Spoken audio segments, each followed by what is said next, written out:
ओम श्री वेंकटेशाय नमः। मैं professor S Narayan Raju YouTube channel में आप सबका मैं स्वागत करता हूँ। आदिकाल और भक्ति काल के बीच में जो संक्रांति काल के कवि या आदिकालीन प्रमुख कवि विद्यापति का परिचय संक्षेप में मैं देना चाहता हूँ। सरस श्रृंगार चित्रण के सम्राट कवि विद्यापति का जन्म मिथिला प्रांत के दरभंगा जिले के अंतर्गत विसपी नामक गांव में हुआ था। विद्यापति के पूर्वज भी दिग्गज विद्वान थे। इनके पिता गणपति ठाकुर ने अपनी सुप्रसिद्ध पुस्तक गंगा भक्ति तरंगिणी अपने मृत संरक्षक मिथिला के महाराज गणेश्वर की स्मृति में समर्पित की थी। विद्यापति तिरहुत के राजा महाराजा शिव सिंह के आश्रय में रहते थे। महाराज शिव सिंह के अतिरिक्त रानी लक्ष्मा देवी भी इनकी बड़ी भक्त थी। विद्यापति ने कीर्तिलता और कीर्ति पताका में अपने आश्रयदाता राजा शिव सिंह और कीर्ति सिंह की वीरता का बड़े ही ओजस्वी और प्रभावशाली ढंग से वर्णन किया है। विद्यापति भी संस्कृत के प्रकांड विद्वान थे। इन्होंने संस्कृत, अवहट्ट एवं मैथिली तीनों भाषाओं में साहित्य रचना की। भू परिक्रमा, पुरुष परीक्षा, लिखनावली, शैव सर्वस्व सार, विभाग सार, दान वाक्यावली आदि संस्कृत की, कीर्तिलता एवं कीर्ति पताका अवहट्ट की तथा पदावली मैथिली की रचनाएं हैं। विद्यापति की विशेषता यह है कि इनकी भावमयता जितनी विशाल है, इनकी शिल्पमयता उतनी ही उदार है। बुद्धि पक्ष एवं हृदय पक्ष का मणिकंचन संयोग विद्यापति के काव्य में दृष्टिगोचर होता है। विद्यापति की पदावली की रचना ग्रंथ के रूप में नहीं हुई, वो तो सर्वविदित, हम सब जानते भी हैं। कवि विद्यापति ने अपने जीवन काल में मैथिली भाषा में जो पद रचना की, उन्हीं कविताओं का संग्रह ही पदावली है। इतने ख्याति प्राप्त कवि के इन मधुर पदों को प्रत्येक मनुष्य अपनी संपत्ति समझता है। इसी कारण कवि के समय से लेकर आज तक ना जाने कितने व्यक्तियों ने इन पदों को अपने अपने उपयोग के लिए संग्रहित किया गया। और इन संग्रहों में न केवल पांडुलिपियों का ही उपयोग नहीं किया गया बल्कि जनमुख से सुने हुए पदों को भी संकलित कर लिया गया। इसका परिणाम ये हुआ है कि ये सारे संकलन विद्यापति के पदों की बढ़ती हुई संख्या को सूचित करते हैं, परंतु वे कितने प्रामाणिक हैं यह जानना भी कठिन हो जाता है।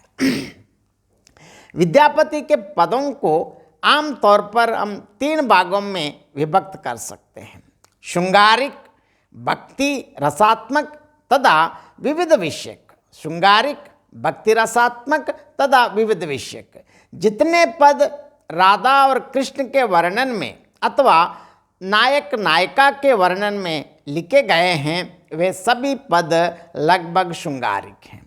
दूसरी श्रेणी में दुर्गा, गौरी, महेश, गंगा आदि देवी देवताओं से संबंधित पदों का भी समावेश हो जाता है। और तृतीय श्रेणी में प्रहेलिका, कूट, शिव सिंह का युद्ध वर्णन तथा राज्यारोहण कथा आदि आते हैं। आचार्यों ने श्रृंगार को रसराज माना है, क्योंकि मानव हृदय के समस्त आवेग इसमें समा जाते हैं। विद्यापति ऐसे रससिद्ध कवि थे कि उन्हें किसी देश काल की सीमाओं में बांधना संकुचित दृष्टिकोण का एक उदाहरण है। विद्यापति सौंदर्य और प्रेम के कवि थे। मानव और प्रकृति दोनों ही के सौंदर्य चित्रण में कवि की रुचि, शैली मौलिकता और परंपराधर्मिता की स्वीकृति का परिचय मिलता है। प्रेम विद्यापति के काव्य की सबसे बड़ी प्रेरणा है। सौंदर्योपासक कवि बिना प्रेमी हुए रह ही नहीं सकता। यही प्रेम जब कला के द्वारा अर्थात प्रस्तुत संदर्भ में कविता के माध्यम से व्यक्त होता है तो विश्वजनीन हो जाता है।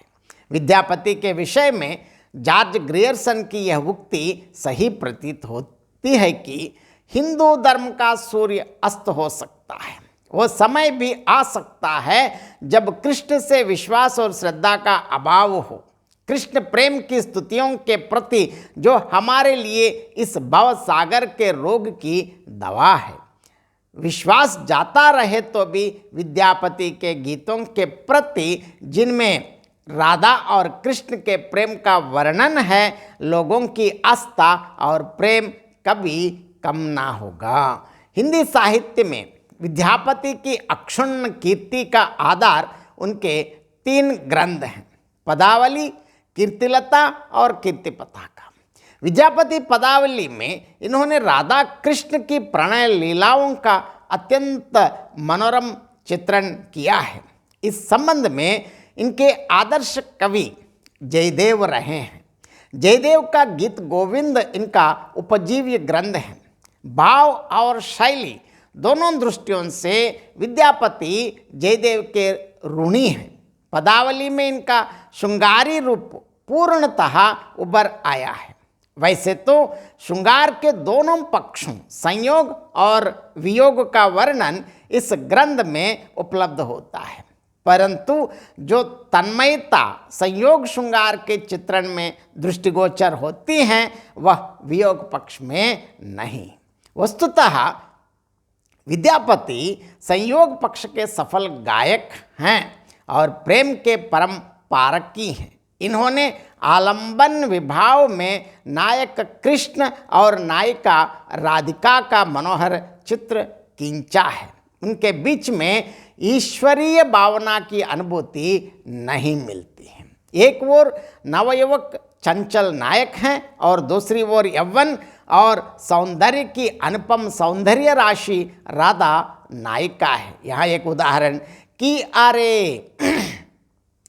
आरे नवजीवन अभिरामा जत देखत तत कहे ना पारिव चवो अनुपम एक ठामा हरिन इंद अरविंद करिन हेम पिक बोजल अनुमानी नयन बदन परिमल गति तन रुचि अवो अति सुललित बानी। आहा, देखिए उस नायिका अर्थात राधा की यौवन अवस्था कितनी मादक या मोहक है। उसे जितना देखते हैं उतना कहा नहीं जाता। अर्थात उस नायिका का सौंदर्य इतना विलक्षण है कि उसका वर्णन करना इतना सरल नहीं है। उसका रूप देखकर यही लगता है कि हिरण, चंद्र, कमल, हस्तिनी, स्वर्ण एवं कोयल ये चारों अपूर्व पदार्थ एक ही स्थान पर इकट्ठे हो गए हैं। क्योंकि देखिए उसके नयन, मुख, शरीर की सुगंध, मस्त चाल, शरीर की कांति एवं सुमुदर वाणी से यह सहज ही यह अंदाजा लगा जा सकता है कि यहाँ कवि का कहने का तात्पर्य यह है कि नायिका के नेत्र हिरण के समान है, अर्थात वह मृगनयनी है। मुख चंद्रमा के समान है, अर्थात वह चंद्रमुखी है। शरीर की सुगंध कमल की सुगंध है, अर्थात वह कमलगंधी है। उसकी चाल हथनी के समान मस्त हैं, अर्थात वह गजगामिनी है। शरीर की कांति स्वर्ण के समान है, अर्थात वह कांचना है। और उसकी मधुर मंजुल वाणी कोयल की समान है, अर्थात वह कलकंठी है। अर्थात नायिका सभी दृष्टियों से पूर्ण और अनुपम सौंदर्य युक्त सुंदरी है। अंग्रेजी भाषा के प्रख्यात कवि बायरन के समान विद्यापति का भी यही सिद्धांत वाक्य है कि यौवन के दिन ही गौरव के दिन हैं, यौवन के दिन ही गौरव के दिन हैं। विद्यापति वीर कवि, भक्त कवि और श्रृंगार कवि सभी रूपों में परिपूर्ण दिखाई देते हैं। एक ओर उनकी कीर्तिलता और कीर्ति पताका चारण काव्य की वीर गाथाओं का स्मरण दिलाती है, तथा दूसरी ओर उनकी पदावली कृष्ण कवियों, विशेषतः रीतिकालीन कवियों की श्रृंगार परक सुकोमल भाव सामग्री की मूल प्रेरक सिद्ध होती हैं। विद्यापति हिंदी साहित्य में पद शैली के प्रवर्तक और सुर के पद प्रदर्शक जान पड़ते हैं। इनमें भाषा की सुकुमारता और भाव मधुरिमा का मणिकंचन संयोग है। विद्यापति अपने समय के बड़े सफल कवि थे। यही कारण है कि इनके प्रशंसकों ने उन्हें नाना उपाधियों से विभूषित किया है। देखेंगे क्या क्या है। अभिनव जयदेव, कवि शेखर, सरस कवि, खेलन कवि, कवि कंठहार और कवि रंजन आदि आदि। विद्यापति ने मध्ययुग के प्रायः समस्त काव्य को प्रभावित किया है। श्रृंगार काव्य की सारी मान्यताएं इनमें दृष्टिगोचर होती हैं। कल्पना, साहित्यिकता और भाषा की भंगिमा ये अनुपम है। डॉक्टर रामरत्न भटनागर के अनुसार जयदेव के गीतों में जिस माधुर्य भाव की प्रतिष्ठा है, उनमें जो भाव सुकुमारता और विदग्धता है, जो पद लालित्य हैं, वो तो विद्यापति में आई ही, साथ ही सामंती कला के तीव्र आकर्षक रंग भी उस पर चढ़े हैं। और कवि की सभी चातुरी, वचन विदग्धता और भाव विभोरता ने उनके काव्य को जयदेव के काव्य से कहीं अधिक मार्मिक बना दिया है। यही कारण है कि परवर्ती युग के कवियों और साधकों ने जयदेव के स्थान पर राधा कृष्ण विषयक काव्य सृजन का नेतृत्व उन्हें दे दिया। विद्यापति तथा जयदेव के काव्य संबंधी दृष्टिकोणों में भी पर्याप्त साम्य दृष्टिगोचर होता है। गीत गोविंदकार जयदेव विद्यापति के लिए परम अनुकरणीय रहे हैं। इन दोनों की साहित्यिक परिस्थितियाँ और व्याख्यात्मक दृष्टिकोणों में साम्य का होना अनिवार्य था। यदि जयदेव के काव्य में हरि स्मरण, विलास कला अर्थात काम कला, काव्य कला अर्थात नायिका भेद और संगीत कला का समन्वित रूप है, तो विद्यापति की पदावली में रसरीति अर्थात कामानंद संभोग कलाएं, काव्य कला अर्थात नायिका भेद और संगीत का विचित्र सम्मिश्रण है। जयदेव में भक्ति का झीना आवरण फिर भी जहाँ बना रहा है, यद्यपि वह यथार्थ परक नहीं है, लेकिन विद्यापति की पदावली किसी प्रकार के धर्म या भक्ति की ग्रंथ से ग्रस्त नहीं है। अतः उसमें राधा माधव की सहेलियों का और भी उन्मत्त गान हुआ है। निश्चित रूप से विद्यापति का साहित्य एक पूर्ण निरपेक्ष शोध की अपेक्षा रखता है और भी करने की आवश्यकता भी है। अपनी मानवीय अनुभूतियाँ एवं देशकाल निरपेक्ष कलाकारिता के कारण हिंदी साहित्य के क्षेत्र में विद्यापति का अत्यंत महत्वपूर्ण स्थान है।